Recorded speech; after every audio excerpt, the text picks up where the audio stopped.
I'm living my best life, and y'all can't take that from me. And the D is fire! Gaining a lot of limelight on social media, this is Gypsy Rose Blanchard, recently released from prison on December 28, 2023. With multiple documentaries and a TV series made about her, Gypsy has become the face of one of the most disturbing true crime cases in the history of the U.S. But who is she really? Why did she go to prison? Did she deserve to go to prison? Looking at her now, you'd hardly recognize the sick little girl she once was, or the sick little girl she was forced to be. Born July 27, 1991, Gypsy Rose Blanchard was born as a beautiful, healthy baby. But as she grew up, her adolescence became riddled with various illnesses. According to Rod Blanchard, when Gypsy was just a baby, Dee Dee told him that she was suffering from sleep apnea and needed a heart monitor. Dee Dee told me that she started having seizures and sleep apnea. As Gypsy grew older and older, so did the list of her illnesses. Around the age of 5, Gypsy got muscular dystrophy and had to use a wheelchair to get around. Later on, she also got a feeding tube. Soon after, she got hearing and vision impairment, leukemia, epilepsy, along with mental retardation. Dee Dee told everyone that Gypsy had the mind of a child. This helped Dee Dee and Gypsy garner the heartfelt sympathies of their local community. They would receive funding for medical support, trips to Disneyland, and conferences all over the country. They had achieved somewhat of a celebrity status and would get financial support from multiple charities and fundraisers. Gypsy even rubbed shoulders with many A-list celebrities. It was as if everyone's heart broke seeing a little girl ridden with so many diseases. But this didn't affect her spirit at all. In every photo, she's seen to be smiling, displaying her happy-go-lucky nature, despite the mountain of medical ailments she had to deal with on a daily basis. Little did everyone know that this smile was just a facade behind which a helpless girl was trapped, waiting to be freed. That's right. Dee Dee tried her best to keep presenting Gypsy as a frail little girl, dressing her up in princess dresses. But Gypsy desperately wanted to break free from that mold. One thing that Gypsy knew for a fact was that she could walk without a wheelchair and did not need a feeding tube. As a child, she would ask her mother multiple times why she had to use the wheelchair when she could walk. But her mom told her that her muscles weren't strong enough and forced her to use the wheelchair. To keep up this facade, Dee Dee would force her daughter to stay still and not move her legs while Mommy Dearest did all the talking with the doctors. Hurricane Katrina destroyed their home in 2005. With the help of Habitat for Humanity and the support of public donations, they were given a new home in Springfield, Missouri. The mother and daughter were both overjoyed to get their new home. It had been specially designed for someone with disabilities. A ramp was made so that the entrance could be accessed by someone on a wheelchair. Even the doors inside were wide enough just for Gypsy's wheelchair. Dee Dee had successfully fooled the medical system, taking advantage of the kindness of friends and neighbors. Her carefully designed web of lies was truly a masterclass in deception. It was years before we found out that, she didn't have leukemia. That wasn't true. That all of it was a lie. But the question is, why would Dee Dee force her daughter to go through such needlessly painful surgeries and medication? We do know that Dee Dee was suffering from Munchausen syndrome by proxy, a psychological disorder where a caregiver exaggerates or manipulates the illness of another person in order to gain unnecessary medical attention. But what would cause Dee Dee to abuse her daughter in such a manner? And how did she manage to get away with it for more than 2 decades? If we take a look at the dynamics of the Peter family and the environment Dee Dee grew up in, it would be easier to understand why she grew up to be an abusive mother. Dee Dee was born on May 3, 1967, in Golden Meadow, Louisiana. Her parents were Emma Lois Gisclair and Claude Anthony Peter. She was the youngest of 6 children, and according to her siblings, was heavily favored by their mother. She had 3 older brothers and 2 older sisters. According to her brother Evans Peter, it seemed as if Dee Dee craved attention ever since she was young. She wanted to be in the limelight and tried hard to be different from others. Growing up, Dee Dee herself was a sick child. According to her siblings, Dee Dee had various illnesses like heart murmur when she was just a baby. It's interesting to note that Dee Dee recreated the same childhood with Gypsy as the one her mother gave her. Dee Dee's mother, Emma, would often pamper her and was very overprotective of her. She would let the other kids play outside, but not Dee Dee. She wasn't allowed to be like other kids. She couldn't play outside, exert herself, or wear herself out. Much to the annoyance of her siblings, Dee Dee was treated like a princess and didn't even have to partake in the household chores. Dee Dee could use her sickness as an excuse whenever she wanted.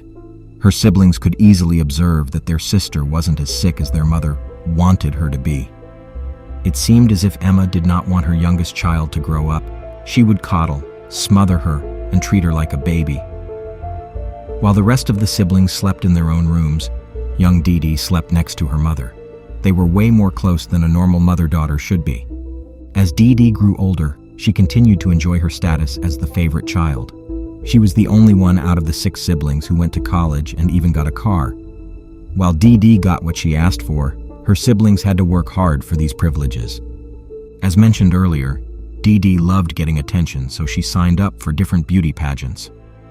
This wish, like many others, was also fulfilled by her parents, who showered her with dresses and accessories. For some time, she had also worked as a nurse's aide. This helped her gain a sound knowledge of faking illnesses and symptoms, making her the perfect candidate for Munchausen by proxy. Munchausen by proxy perpetrators go to the ends of the earth to maintain the charade of having a sick child. Other than forcing Gypsy to act sick, Dee Dee was also an accomplished fraudster. She had successfully scammed people out of their money by starting fundraisers and charities in Gypsy's name. She even changed Gypsy's birth certificate from 1991 to 1995. This was done in order to present Gypsy as an infantilized little girl, heavily dependent on her mother. But this wasn't the first time Dee Dee had gotten in trouble with the law. According to her sister, Dee Dee was a frequent shoplifter, wrote fake checks, and stole a lot of money from people. And run up the bills like crazy.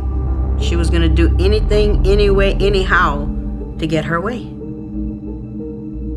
All of this combined really altered my view of Dee Dee. Her siblings also stated that when Emma, their mother, got sick, it was Dee Dee who took care of her.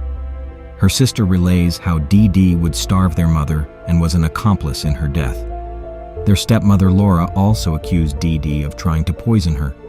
Her family hated her so much that they didn't even want her ashes and flushed them down the toilet. Rod met Dee Dee at a bowling alley when he was just 17. He seemed quite taken with the curly-haired girl who looked a little different from the usual crowd. At that time, Dee Dee had been hiding her age. They met up again and soon after began officially dating. After some time, Dee Dee got pregnant. Rod, being the honorable person, proposed to her immediately. So at the young age of 17, Rod Blanchard got married to 24-year-old Claudine Peter. At first, Claudine proved to be the typical perfect Southern wife and was a generous partner. But the marriage didn't work out, as Rod felt that they got married for the wrong reasons. He woke up on his 18th birthday, realizing that he had made the wrong decision. So after just 3 months of marriage, the two parted ways forever. According to him, Dee Dee was into dark stuff like witchcraft and even had a pet tarantula. After Gypsy's birth, Dee Dee became a very overprotective mother. She wouldn't let anyone else babysit her. Even Rod, her own father, was never left alone with his daughter. Dee Dee just had to supervise her at all times. On the outside, everyone thought that Dee Dee was a kind and caring mother. So Rod thought that even though it didn't work out between them, Dee Dee was still the best mother anyone could ask for. Dee Dee started taking care of Gypsy 24/7. She would inform Rod about fake medical ailments, tests, and medication that their daughter needed. Rod, being the dutiful father, consistently paid her child support and alimony. He took great responsibility for his daughter's medical expenses. When Rod started asking more questions about Gypsy's illness, Dee Dee decided to move to Thibodaux, which is quite far away. It's important to note that this was probably part of Dee Dee's plan. The only way she could hide her lies was if she isolated Gypsy from anyone who could get suspicious. So Dee Dee kept putting more distance between Gypsy and her father and moved farther and farther away. It seemed very clear that Dee Dee did not want their relationship to deepen. She wanted to be the sole caregiver of her daughter. As Gypsy grew older, her mother began planting terrible things in Gypsy's mind to turn her against Rod. When the duo relocated to Missouri after Hurricane Katrina, it became even harder for Rod to keep up a good relationship with Gypsy. Rod feared that if he raised any serious concerns, Dee Dee might sever all connections with him. However, Rod now regrets not being more present in his daughter's life.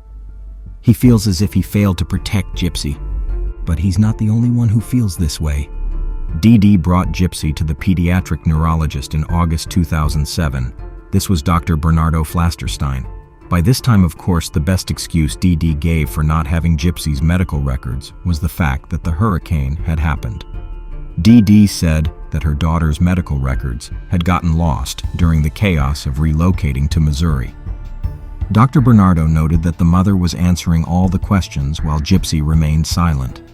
Dee Dee began detailing the list of her daughter's illnesses, which Dr. Bernardo had no choice but to trust.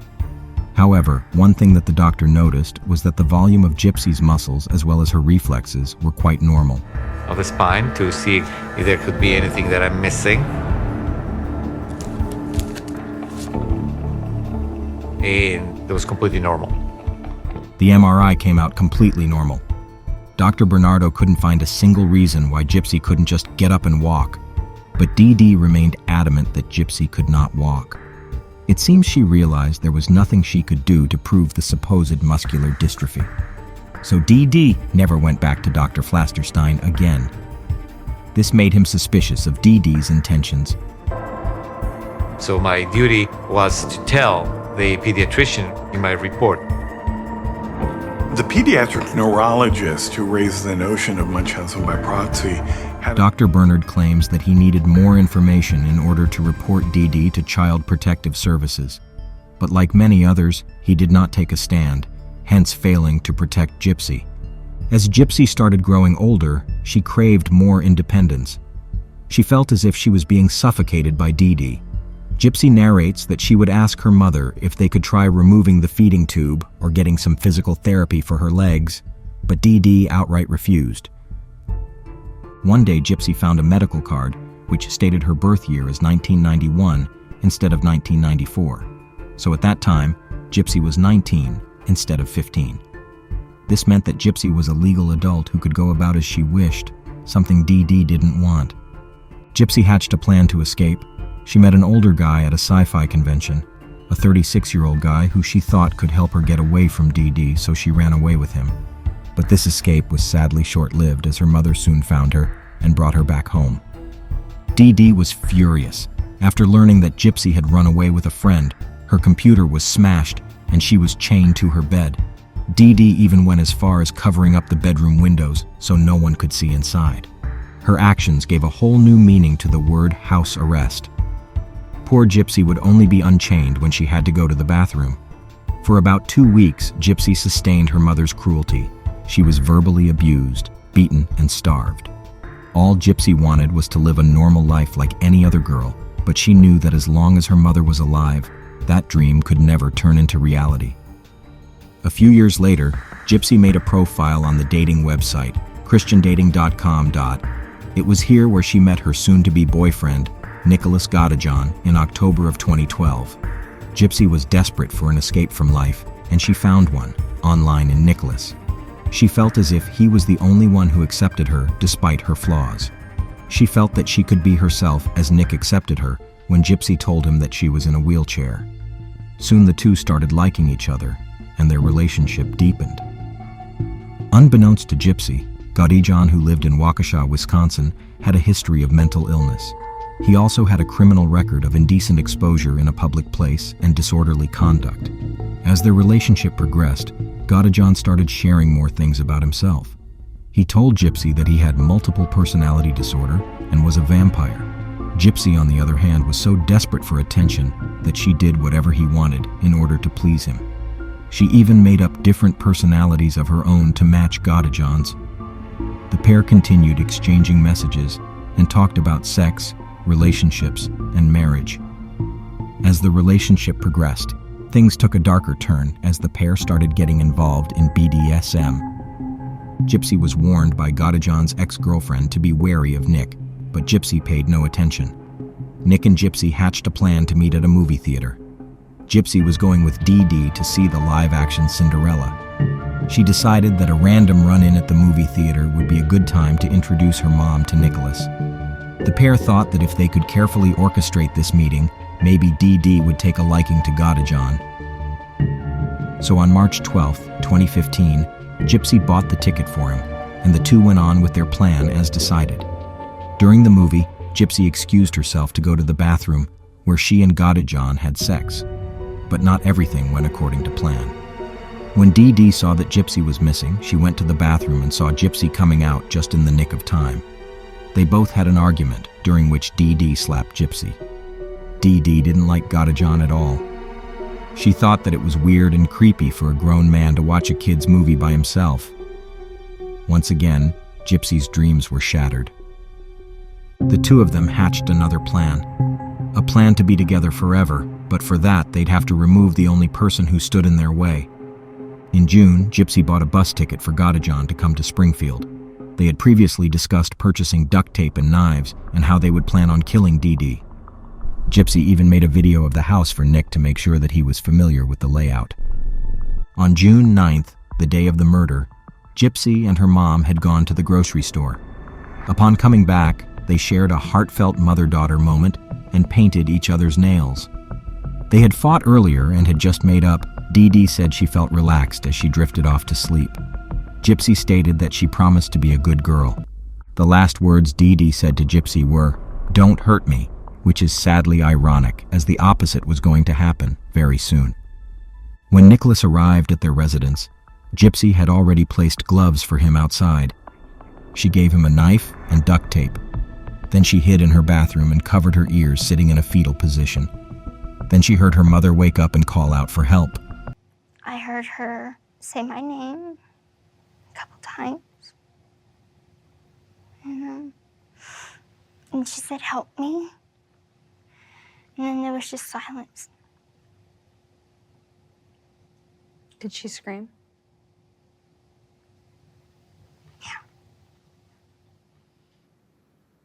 But Gypsy covered her ears, pretending to not hear her blood-curdling screams, her mother calling out her name, begging for help. Nick stabbed Dee Dee a total of 17 times. Gypsy later states that it was a horrible experience listening to the screams. She said she wanted it to stop, but was simply too afraid to go out and help her. After some time, the screams stopped, and that's when Nick came into the bathroom, holding the bloody knife. Gypsy cleaned up the drops of blood that had fallen in the hallway. They also stole a sizable chunk of money from Dee Dee's room. After this, he and Gypsy had sex while Dee Dee's body lay in the bedroom next door. According to Godejohn, the sex was consensual, but Gypsy says it wasn't. Afterwards, the duo packed their stuff and went to the motel Godejohn was staying at. Hi, honey. I'm filming this.